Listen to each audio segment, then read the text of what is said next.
For Pacifica Radio, I'm Christina Onnested.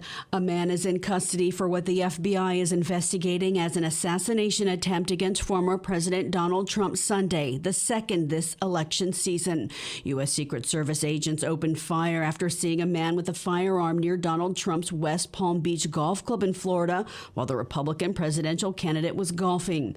The Secret Service spotted the muzzle of a rifle sticking out of a fence in the bushes. Trump is safe. No injuries are reported. Officials say the suspect, Ryan Wesley Routh, was apprehended after fleeing in an SUV. Here's Palm Beach County Sheriff Rick Bradshaw. In the bushes where this guy was is an AK-47 style rifle with a scope, two backpacks which were hung on the fence that had, in the bushes where this guy was is an AK-47 style rifle with a scope, two backpacks which were hung on the fence that had ceramic tile in them, and a GoPro, which he was going to take pictures of.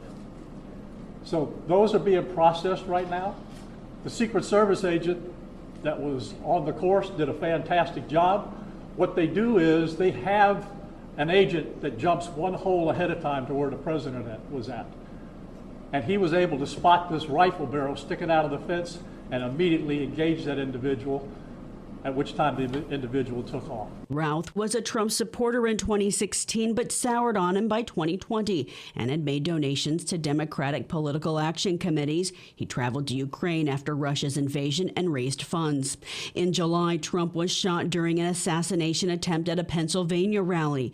He has not announced any changes to his schedule and is set to speak live on X tonight from his Mar-a-Lago resort to launch his son's crypto platform.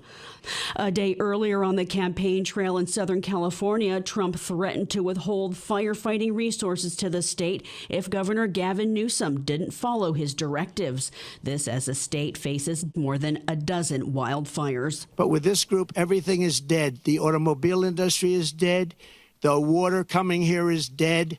And Gavin Newsom is going to sign those papers. And if he doesn't sign those papers, we won't give him money to put out all his fires. And if we don't give him the money to put out his fires, he's got problems. He's a lousy governor. California filed at least 100 lawsuits during Trump's presidency, challenging multiple directives to build a wall at the U.S.-Mexico border and roll back environmental regulations, immigration reforms, and health care reform under the Affordable Care Act. The state spent upwards of $43 million in those efforts. Some were successful. Continued pushback against Donald Trump over his comments that Haitian immigrants are eating pets in Springfield, Ohio. The NAACP and others are calling on Trump to recant his statements during last week's presidential debate. But over the weekend, he and his running mate, Ohio Senator J.D. Vance, doubled down. Vance spoke on NBC's Meet the Press. I hear you saying that they're baseless, but I'm not repeating them because I invented them out of thin air. I'm repeating them because my constituents are saying these things are happening. I mean, but there's no yesterday, evidence. A video came out of a migrant 30 miles away eating a cat. Host Kristen Walker noted those claims are also being made by neo-Nazis. More from Pacifica's Catherine Carley. Vice presidential candidate J.D. Vance is doubling down on false claims that migrants in Ohio towns are eating their neighbors' pets. He tells CNN he is willing to create stories so the media pays attention. Yes, we created the actual focus that allowed the American media to talk about this story and the suffering caused by Kamala Harris's policies. Officials and law enforcement have denounced the rumors, which have led to bomb threats at area hospitals, schools, and the Springfield City Hall. Ohio NAACP President Denise Williams describes it as a racist conspiracy theory that has led to real threats against innocent migrants. Retract your statement. Send an apology to the city. Look what you have done. We are already on the edge. Trump says if elected, he'll start his promised large-scale deportations in Springfield and similar places. I'm Catherine Carley for Pacifica Network and Public News Service. President Joe Biden Saturday condemned the comments speaking at an awards dinner by the Congressional Black Caucus Foundation. Attacking Haitian Americans in Ohio. It's wrong. It's got to stop. Any president should reject hate in America and incite, not incite it. Folks, to win this battle for the soul of the nation, we have to preserve our democracy. must speak out against lies and hate. He also spoke about his vice president, Kamala Harris, who's running for the White House, saying, God willing, she will become the first woman president of the United States of America. And Hakeem Jeffries of New York will become the first black Speaker of the House come November. Harris also spoke at the dinner. Gaza's Ministry of Health has published a list of the Palestinians killed by Israel's assault since the Hamas-led October 7th attack into southern Israel.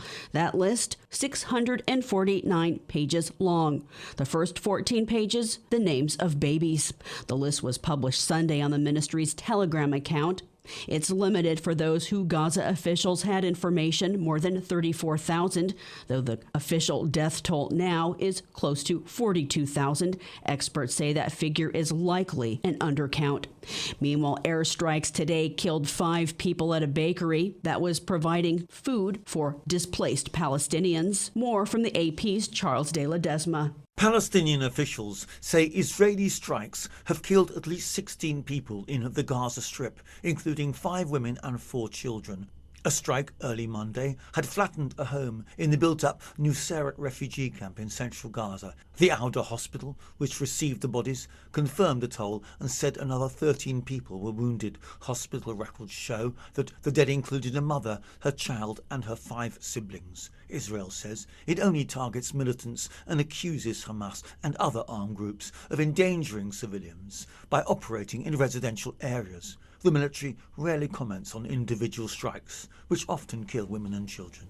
I'm Charles de Ledesma. The death toll from Typhoon Yagi in hardest-hit Vietnam has climbed to 230 people, mostly from flooding and landslides and its aftermath. Dozens are still missing. In Myanmar, Yagi's caused at least 74 deaths, with dozens missing. 4 deaths were reported in Hainan, China. At least 10 have died in Thailand and 20 in the Philippines.